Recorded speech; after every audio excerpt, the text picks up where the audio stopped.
Assalamualaikum warahmatullahi wabarakatuh.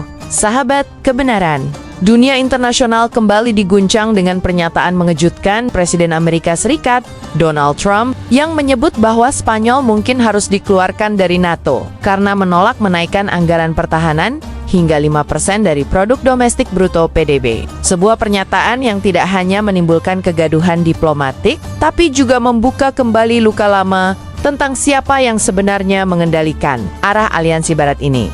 Namun sebelum kita masuk lebih dalam, jangan lupa untuk tekan tombol like, share, dan subscribe agar suara kebenaran dan analisa yang berimbang ini bisa terus sampai ke lebih banyak orang. Mari kita buka mata terhadap apa yang sebenarnya sedang terjadi di balik panggung politik global, di mana kepentingan ekonomi, militer, dan ideologi saling berbenturan.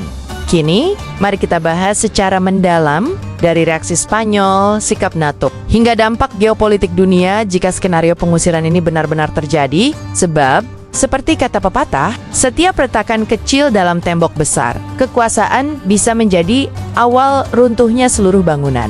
Pernyataan Trump yang menyebut Spanyol mungkin harus keluar dari NATO datang bagaikan petir di siang bolong. Dunia tahu bahwa Trump bukan sekadar tokoh politik biasa. Ia adalah simbol dari gaya kepemimpinan Amerika yang keras, transaksional, dan tanpa tedeng aling-aling. Ia berbicara seperti pengusaha, bukan diplomat. Maka, ketika ia menuntut agar negara-negara anggota NATO menaikkan anggaran pertahanan hingga 5% PDB, banyak pihak tahu bahwa ini bukan sekadar angka. Ini adalah tekanan politik dan ekonomi agar Eropa tetap tunduk di bawah bayang-bayang Washington. Spanyol, dengan posisi strategis di selatan Eropa, langsung menjadi sorotan. Negeri Matador itu menolak target 5%, memilih bertahan di kisaran 2,1% PDB, yang sebenarnya masih sesuai dengan komitmen dasar NATO, namun di mata Trump, angka itu dianggap tidak cukup. Ia ingin melihat Eropa membayar lebih untuk keamanan mereka sendiri, tanpa terlalu bergantung pada Amerika. Pernyataan ini sontak memunculkan tanda tanya besar, apakah ancaman itu nyata atau sekadar retorika kampanye? Sebab, selama ini NATO berdiri atas dasar kesepakatan, bukan pemaksaan unilateral. Tetapi, jika kata-kata Trump dijadikan sinyal arah kebijakan baru, maka kita mungkin sedang menyaksikan retaknya keutuhan aliansi militer terbesar di dunia. Pemerintah Spanyol segera bereaksi. Perdana Menteri Pedro Sánchez dan Kementerian Luar Negeri menegaskan bahwa Spanyol tetap berkomitmen pada NATO dan bahwa mereka telah memenuhi semua kewajiban strategis, logistik, dan militer. Namun, nada pernyataan mereka jelas. Kami menolak politik ancaman. Spanyol menilai ucapan Trump sebagai bentuk tekanan politik yang berlebihan dan tidak sesuai dengan semangat kerjasama antar negara. Mereka menegaskan bahwa keamanan global tidak bisa diukur hanya dengan angka di laporan ekonomi, tetapi dengan kontribusi nyata dan solidaritas antara anggota. Bahkan media di Spanyol menyoroti bahwa selama ini negeri itu aktif dalam operasi NATO di Mediterania, Afrika Utara, dan misi kemanusiaan di Timur Tengah. Mereka tidak pantas dituduh lalai hanya karena memilih jalur anggaran yang realistis di tengah tekanan ekonomi Eropa. Sikap ini mendapat dukungan luas dari rakyat Spanyol. Di berbagai kota seperti Madrid dan Barcelona, mongkol siruan kami tidak tunduk pada Amerika. Sebuah tanda bahwa isu ini bukan sekadar diplomasi, tapi sudah menyentuh harga diri nasional.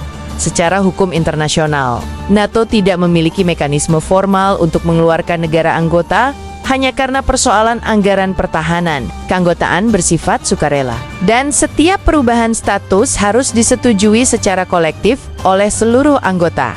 Namun, sejarah mencatat pengaruh Amerika Serikat di dalam NATO sangat dominan. Washington mendanai sebagian besar infrastruktur militer, sistem intelijen, dan bahkan komunikasi internal aliansi. Karena itu, ucapan Trump meskipun tidak resmi, tetap memiliki bobot politik yang sangat besar. Para analis menilai bahwa ancaman seperti ini adalah cara Amerika untuk menegaskan kembali dominasinya, terutama di tengah munculnya kekuatan baru seperti Rusia, China, dan aliansi BRICS. NATO menjadi semacam alat politik untuk memastikan Eropa tidak terlalu dekat dengan blok timur. Dengan demikian, pernyataan Trump bukan sekadar spontanitas, tetapi bagian dari strategi menekan Eropa agar tetap berada dalam orbit pengaruh Amerika.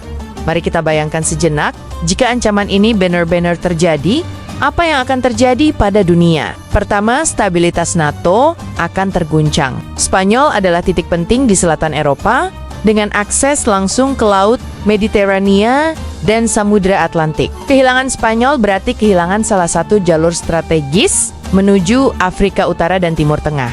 Kedua, Rusia dan Cina akan melihat peluang emas. Mereka dapat memperkuat hubungan militer dan ekonomi dengan Spanyol, atau bahkan dengan negara-negara lain yang kecewa terhadap NATO. Sebuah domino efek yang bisa mengubah peta kekuatan dunia. Ketiga, Eropa akan semakin terpecah. Uni Eropa dan NATO selama ini berjalan beriringan. Jika Spanyol keluar, maka kepercayaan terhadap struktur keamanan Barat akan menurun. Membuka ruang bagi kebangkitan kekuatan alternatif, keluarnya Spanyol dari NATO akan berdampak besar terhadap ekonomi global. Banyak perusahaan pertahanan, industri senjata, dan proyek militer bersama akan terganggu. Investor bisa kehilangan kepercayaan terhadap stabilitas kawasan Eropa Selatan.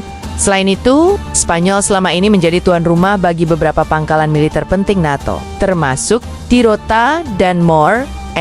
Jika akses itu ditutup, Amerika dan sekutunya akan kehilangan pijakan strategis di Mediterania.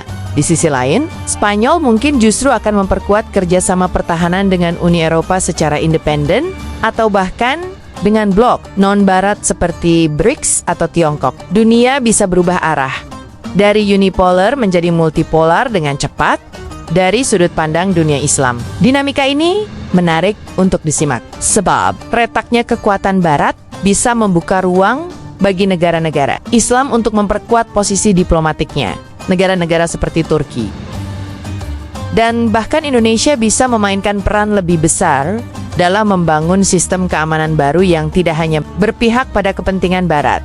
Selain itu, munculnya ketegangan internal di NATO bisa melemahkan konsolidasi militer terhadap kawasan Timur Tengah. Itu berarti ruang negosiasi untuk isu Palestina dan keamanan dunia Islam bisa semakin terbuka.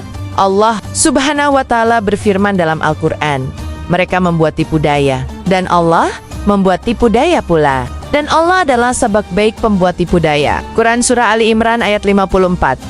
Ketika hubungan antara Spanyol dan NATO memanas, Moskow dan Beijing tidak tinggal diam. Rusia, yang selama ini menjadi lawan geopolitik utama NATO, melihat peluang strategis untuk melemahkan blok Barat dari dalam. Kremlin tentu menyambut baik segala bentuk ketegangan internal yang bisa mengganggu kohesi aliansi militer itu. Cina pun turut memanfaatkan situasi dengan pendekatan diplomatik yang halus namun tajam. Beijing melihat Spanyol sebagai pintu masuk potensial untuk memperluas pengaruh ekonominya melalui proyek-proyek energi, infrastruktur, dan pertahanan. Dalam konteks global, setiap retakan dalam NATO adalah peluang bagi Tiongkok untuk memperluas pengaruhnya di Eropa. Kedua negara ini, Rusia dan Cina, memandang NATO bukan hanya sebagai blok militer, tetapi sebagai simbol dari hegemoni Barat. Maka, jika Spanyol benar-benar didepak atau menarik diri, mereka akan memanfaatkan momen itu untuk memperkuat narasi bahwa dunia sedang bergerak menuju tatanan multipolar baru bagi Rusia dan Cina. Melemahnya NATO berarti berkurangnya tekanan terhadap kebijakan mereka di Ukraina, Laut Cina Selatan, dan Timur Tengah. Dunia pun akan menyaksikan pergeseran kekuatan dari satu kutub dominan ke keseimbangan baru yang lebih kompleks dan berlapis. Uni Eropa selama ini menjadi sekutu alami NATO. Namun jika Spanyol benar-benar terancam dikeluarkan, maka solidaritas Eropa akan goyah. Banyak negara Eropa seperti Jerman, Prancis, dan Italia mungkin akan mempertanyakan apakah NATO masih benar-benar mewakili kepentingan Eropa atau hanya memperjuangkan agenda Amerika. Para pemimpin Eropa mulai menyadari bahwa terlalu bergantung pada kebijakan Amerika membuat mereka kehilangan otonomi strategis. Isu ini bahkan dapat mempercepat lahirnya pasukan pertahanan Eropa yang selama ini diwacanakan oleh Uni Eropa, sebuah langkah yang bisa mengurangi dominasi Washington dan membuka ruang bagi kebijakan luar negeri yang lebih independen. Spanyol sendiri memiliki sejarah panjang dalam memperjuangkan kedaulatan politiknya. Mereka tidak mudah diatur, apalagi dipaksa tunduk oleh kekuatan luar. Dari semangat itulah muncul gelombang opini publik di Eropa bahwa Trump telah melampaui batas diplomatik dengan ancamannya Dan jika Eropa benar-benar bersatu untuk melawan tekanan Amerika, maka dunia akan menyaksikan lahirnya perimbangan kekuatan baru, di mana Barat tidak lagi bersuara tunggal, tetapi terbagi menjadi dua kubu, pro-Washington dan pro-kedaulatan nasional. Jika Spanyol sampai keluar dari NATO, maka dampaknya akan meluas jauh melampaui Eropa, Timur Tengah, Afrika Utara, dan bahkan Amerika Latin akan merasakan efek dominonya. Negara-negara seperti Maroko, Mesir, dan bahkan Turki akan melihat perubahan orientasi politik dan militer yang signifikan. Secara militer, NATO akan kehilangan jalur strategis di Laut Tengah, membuat operasi mereka ke Afrika Utara menjadi lebih sulit. Sementara Rusia dan Cina bisa memperluas kerjasama militer dengan negara-negara di wilayah itu, memperkuat pengaruhnya di selatan Eropa. Bagi dunia Islam, perubahan ini bisa menjadi momentum penting. Sebab, semakin lemah aliansi militer Barat, semakin besar ruang bagi dunia Islam untuk menyuarakan kepentingan politik dan kemanusiaan mereka, termasuk dalam isu Palestina, Suriah, dan keamanan regional.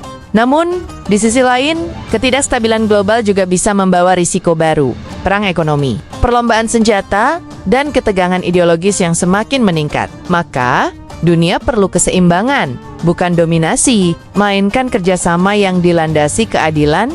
Sebagai umat Islam, kita diajarkan untuk membaca setiap peristiwa dunia bukan hanya sebagai politik manusia, tetapi juga sebagai tanda-tanda kekuasaan Allah Subhanahu wa Ta'ala ketika negara-negara besar saling menggertak dan aliansi militer retak dari dalam. Itu adalah bukti bahwa tidak ada kekuatan yang abadi selain kehendak Allah.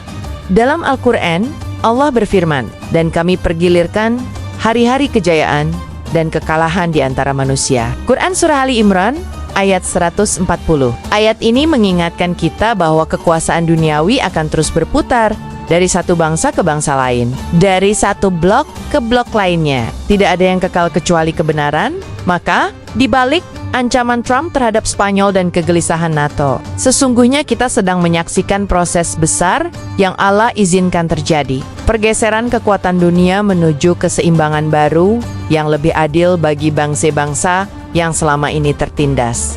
Inilah saatnya bagi dunia Islam untuk bersatu, memperkuat diplomasi, dan berperan aktif dalam menciptakan perdamaian sejati. Bukan dengan senjata, tapi dengan keimanan, ilmu, dan persatuan umat. Sahabat kebenaran, dari pembahasan ini kita belajar bahwa dunia tidak pernah statis. Ketika satu kekuatan goyah, kekuatan lain akan muncul, dan semua itu berjalan atas kehendak Allah yang Maha Mengatur. Pernyataan Trump terhadap Spanyol hanyalah satu episode dari kisah panjang perebutan pengaruh global. Namun di balik semua itu, ada pesan yang dalam. Ketika keadilan ditinggalkan, maka perpecahan adalah akibatnya. Semoga umat Islam mampu membaca tanda-tanda zaman dengan mata hati yang jernih, bukan hanya dengan logika politik, tetapi juga dengan iman yang kuat. Karena pada akhirnya, yang akan bertahan bukanlah negara yang paling kuat, tapi bangsa yang paling adil. Terima kasih telah menonton. Jangan lupa like, share, komen, dan subscribe agar kebenaran ini terus bergema. Wassalamualaikum warahmatullahi wabarakatuh.